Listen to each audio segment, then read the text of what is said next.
네, 선거법 처리를 둘러싼 협상이 지지부진한 가운데 민주당은 내일 원포인트 본회의를 열어서 민생 법안과 예산 부수 법안 처리를 시도합니다. 하지만 한국당이 반발하면서 본회의 개의 전망은 안개속입니다. 꽉 막힌 전국 상황 두 분 전문가와 짚어보겠습니다.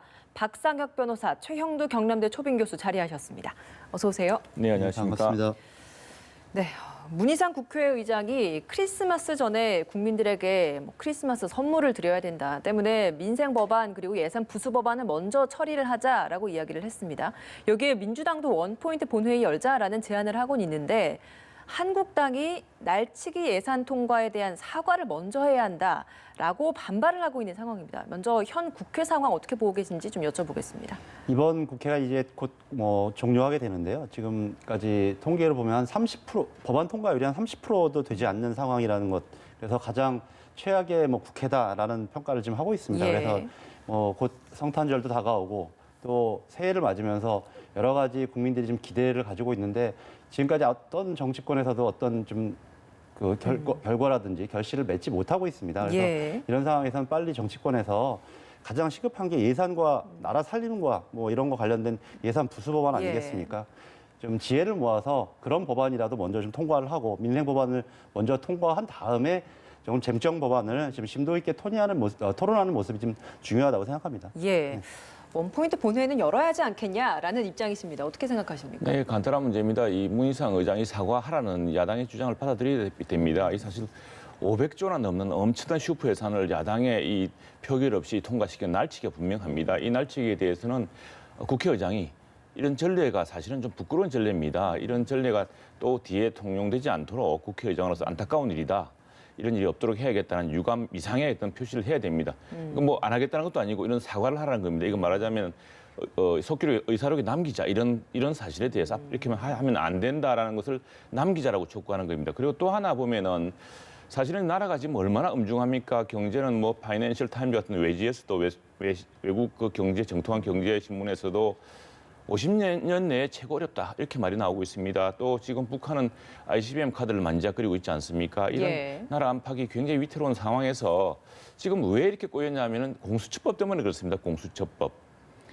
지금 검찰이 수사를 못 하고 있습니까? 검찰이 권력의 비리까지 수사를 잘 하고 있지 않습니까? 그런데 그동안 그 검찰의 수사권, 기소권을 분리하자라고 해서 했던 정권이 그걸 다시 똑같이 합치는 대통령 직속 검찰 기구를 따로 만들겠다고 지금 시작한 게 공수처법입니다. 이 공수처법이 과연 그렇게 중요한 법인지 지금 이 시기에서는 오로지 윤석열 검찰에 지금 수사하고 있는 대목을 뺏어오겠다는 것 이상으로 지금 무슨 의미가 있는 것인지 이 사람들이 이렇게 의구심을 가지고 있는데도 지금 여기에 대한 집착 때문에 민주당 내부에 많은 반발을 무릅쓰고도 선거법에 끌려다니고 있는 거거든요. 이것 두 개 때문에 지금 국회가 공전하고 있는 겁니다. 그래서 정부 청와대도 그렇고요. 국회의장도 그렇고 여당 지도부도 지금 나라가 얼마나 위태로운지 나라가 얼마나 이 문제에 심각한 문제가 있는지를 직시를 하고 그 문제 없이 끊어야 됩니다. 공수처법 하나로 지금 이렇게 모든 문제를 딱 틀어지고 그 민주당 내부에서도 심지어 이 상당히 문제가 있다고 생각하는 이 선거법을 지금 끌려다니고 있는 형국이거든요. 이런 질곡을 빨리 벗어나야 됩니다. 근데 거기에는 좀 다른 생각인데요. 심재철 대표가 여야 합의까지 해놓고서 결국 그 의원총회에서 그것을 관철시키지 못하고 의원들의 동의를 못 구하지 않았습니까? 그리고 지금의 파행의 문제는 핵심적으로는 황교안 대표가 자기 선거 전략상 이렇게 국회를 거의 마비시키고 몇 달간 이렇게 진행되었던 과정들을 국민들이 알고 계시니까요. 그렇게 너무 평가하시는 건 너무 좀 단정적인 평가다라는 생각이 듭니다. 정말 터무니없는 이야기고요. 진짜 그 문제는 좀 엄격히 해야겠습니다. 이거 왜 지금 패스트트랙 올린 법안이 사실 문제의 시작이었습니다. 패스트트랙을 하면서 근데 바른미래당 지금 원내대표 지금 이제 원내대표 하고 있습니다. 오신환 의원이 이 법안에 반대하고 있었는데 이 의원을 빼서 다른 의원을 넣고 하면서 이런 편법을 저지르면서 시작된 패스트트랙이 지난 1년 내내 불법 사보임 말씀하십니다. 맞습니다. 1년 내내 끌고 왔고요. 왜 그러냐면은 공수처에 대한 정말 지나칠 정도의 집착. 왜 윤석열 검찰이 지금 권력의 비리를 제대로 수사하고 있지 않습니까? 이런 더구나 공소권과 기소권과 수사권을 분리하자고 해서 윤석열 검찰은 그걸 받아들이고 있거든요. 그런데 이제 다시 공소권과 수사권을 합친 대통령 직속의 검찰 기구를 만들어서 하겠다는 그 집착 하나로 지금 전국을 파행으로 만들고 있는 셈입니다.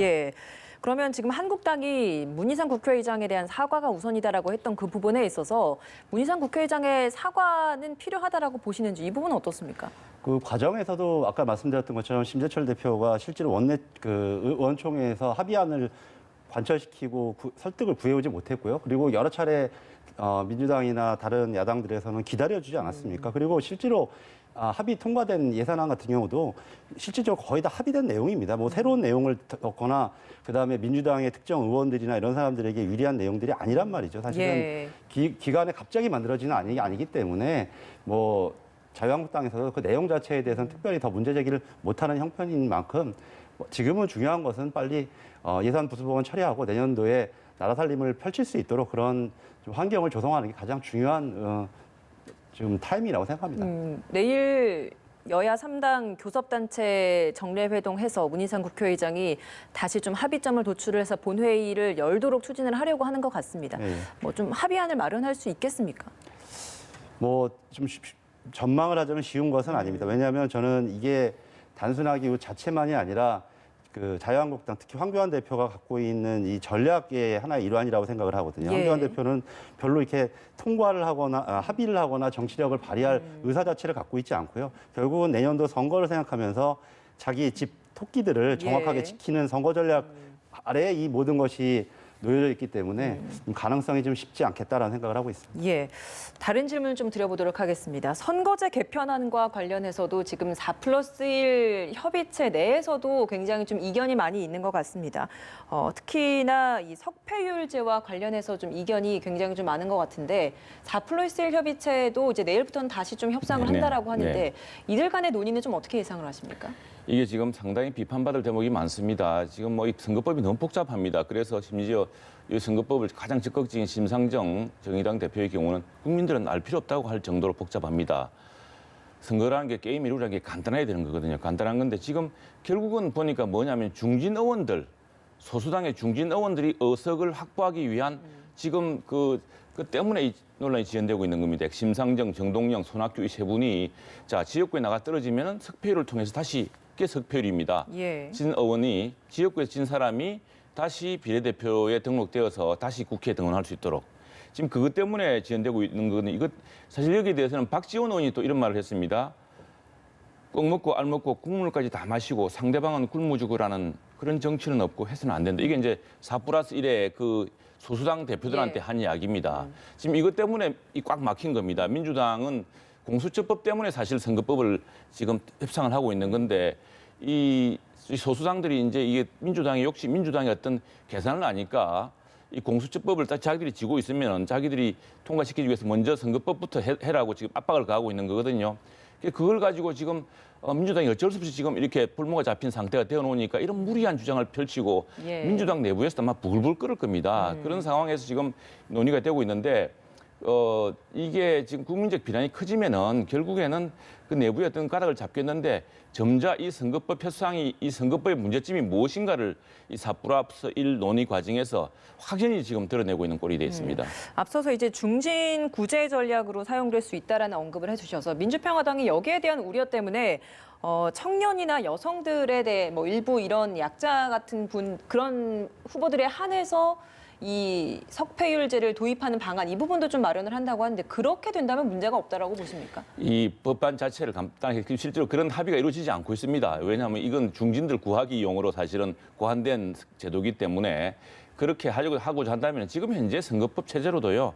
지금 우리 어느 정당이 근데 여러 계층들을 정당의 목적이라는 여러 계층들의 그 정책적 이해와 입장을 제대로 다 대표해서 그래서 포괄 정당이 가장 센 정당입니다. 예. 다들 그렇게 하고 있는데 이걸 특별하게 또다시 고안하고 옥상을 짓고 결국 그 뒤속으로는 중진들 자기 자리 확보하기 위해서 정말 꼭 먹고 안 먹고 국물까지 다 마시려고 이런 식으로 지금 꼼수를 부리다가 지금 국민들한테 들키고 있는 겁니다. 지금. 예. 석패율제 논의에 대해서는 좀 어떻게 그래서 보십니까? 민주당은 석패율제에 대해서는 부정적인 입장 그리고 국민들의 이번에도 합의안에서도 다시 한번 재고를 요청한 입장이고요.